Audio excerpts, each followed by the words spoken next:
name is Wagner Edwin Longchi. I'm a medical laboratory scientist at Microhealth Global Medical Center, Miglomec. And here we are in the lab. This is my assistant. I'm Function GC. I'm an assistant lab tech. I wanted to talk to you guys about your job, about the challenges, about the needs. Let's start by you describing your lab to us. Okay, as you can see, it's a very cozy lab. Everything is incorporated in one. Right in front of me is the phlebotomy area. Here we do sample collection, specifically blood sample collection and COVID testing. And then just after that, you can see the chemistry analyzer. We do chemistry here. And just to mention that this is one of the hospitals here in Bangui where we have a lot of biochemistry tests. We are the only center that does lipid profile. We do liver enzymes, kidney function test here. And so there are times that we get samples from other hospitals, or we get patients referred to us to run liver function tests and other biochemical tests. And then here it's a microscope. We do microscopy here and a lot of parasitology and microbiology.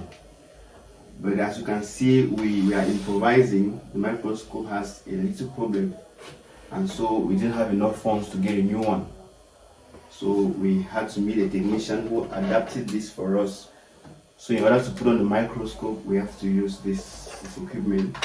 We put it on and then we can see we're able to use it, though the lighting is still poor.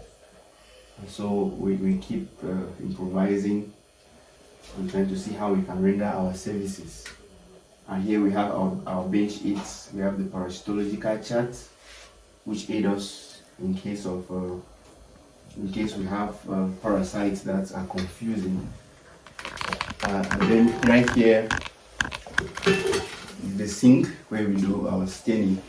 And as you can see, we have a lot of standard operating procedures that aid us in staining. We do a lot of microbiology here, gram staining, and this is also one of the hospitals here where we do microscopy for malaria tests.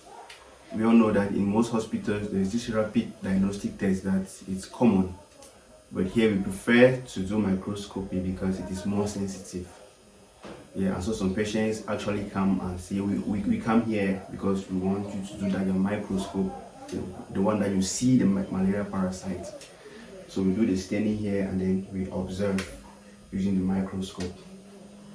And then moving this direction, we have the serology. Here we do a lot of serological tests for syphilis, chlamydia, hepatitis, and you can name the rest. We also do urine analysis here. As you can see, we've labeled. Though we are using urinalysis here, we do urine analysis here.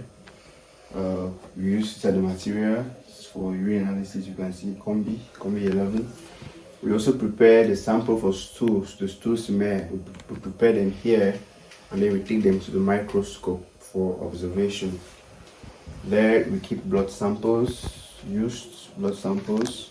We keep them for 2-3 days before we discard.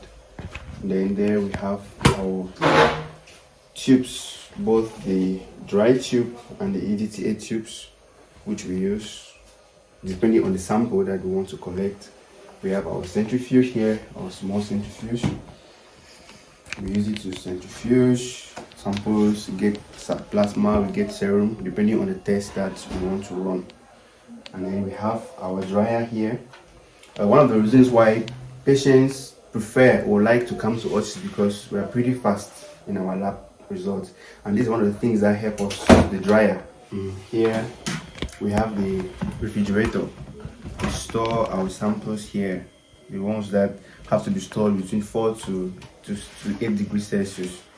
All the biochemistry samples, all the biochemistry solutions, we do store them here, and we also store some vaccines that we use in the hospital, like the vaccine for hepatitis B, we store it here, and the vaccine that is used by the postnatal department, the BCG and all the other vaccines.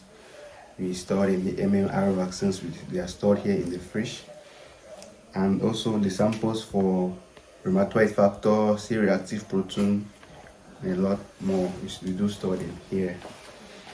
And one of the challenges we have here, as I'm a lab scientist, I was also trained to do culture, but we have issues of lighting here, electricity problems. We're able to get a solar system, but the solar system cannot carry even the refrigerator, and so it will be difficult for us to get an incubator, which the solar system cannot help in case of power failure. And so if we're able to get an incubator, and also because we cannot do everything in this one room, if we're able to get resources, we'll be able to do a lot more, like we do culture, and even the test for tuberculosis, the Nielsen staining, we cannot do it here because we don't have a biosafety cabinet. And so if we could have all those resources, we will really put what we are trained to do, we'll be able to do more here.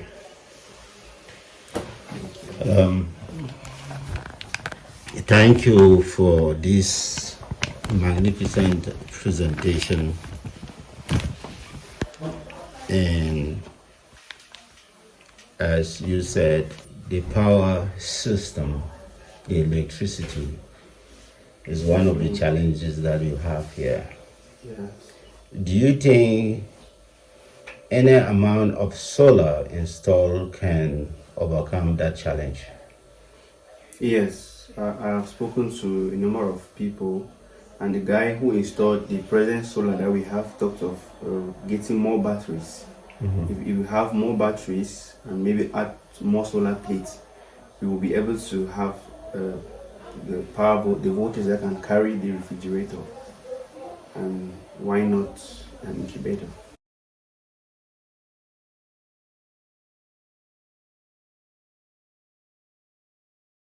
Water counter, that's it's very, very important, but we don't have it here.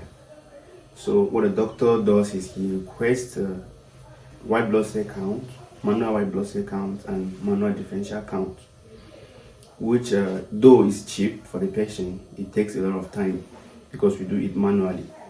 Yes, and we cannot also exhaust all the parameters that a full blood count machine can give us. Because if you have a full blood count machine, when you run one sample, you can have hemoglobin, you have WBC, you have the differential count, you have platelets, you have red blood cells. But here we are limited to just the WBC and the differential, and if we want to do hemoglobin, it's another test which we use a hemoglobinometer. And so that's one of the things that we lack, which is very important in the laboratory, the quota counter, and perhaps a good microscope, because we're improvising.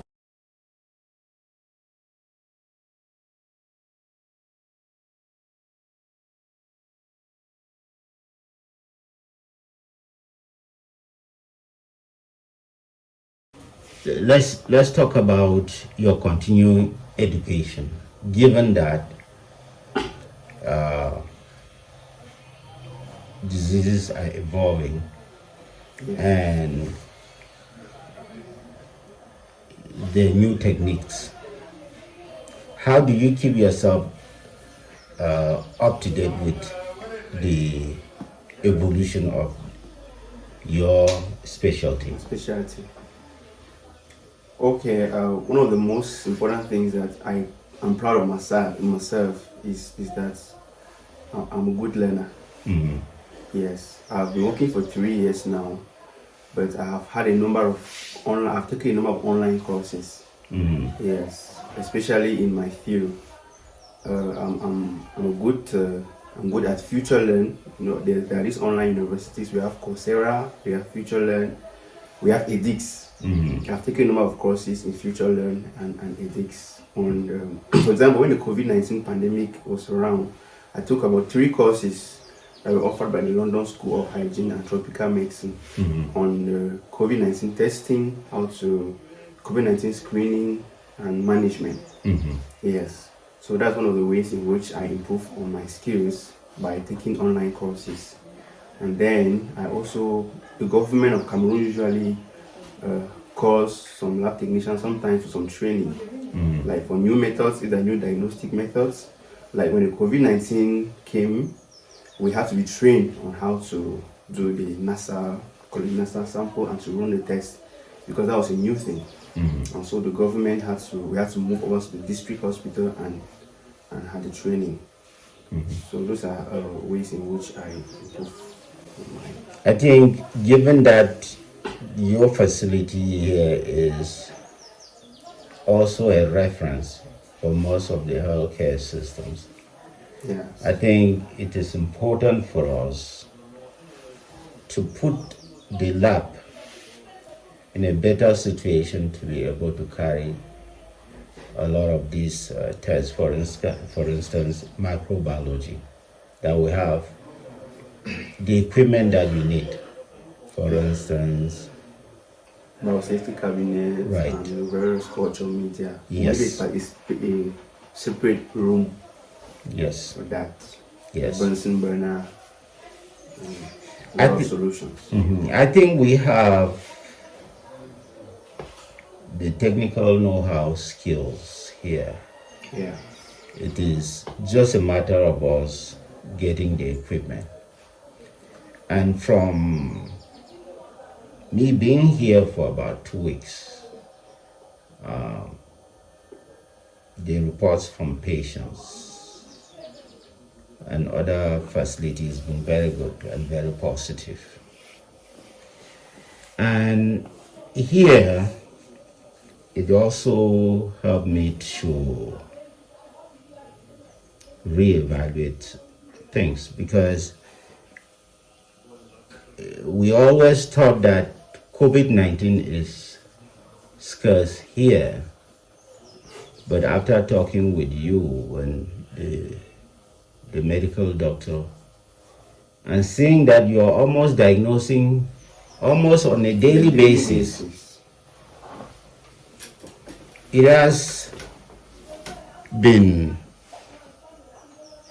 I would say it's changed the perception that I have. I don't know how we can change that perception for others,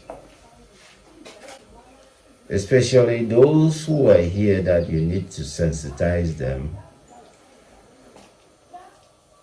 to be able to test for the COVID-19. Are there cases that you've had here, patients come and refuse to be tested for COVID? Yes, we have a number of them, especially when we started screening. Yes, a number of patients had this perception that when you go to the government facility, you're tested, it's mandatory. And so come here, they thought that we would just continue without mentioning anything on COVID. So when we told them that we have to do COVID tests, most of the patients retaliated.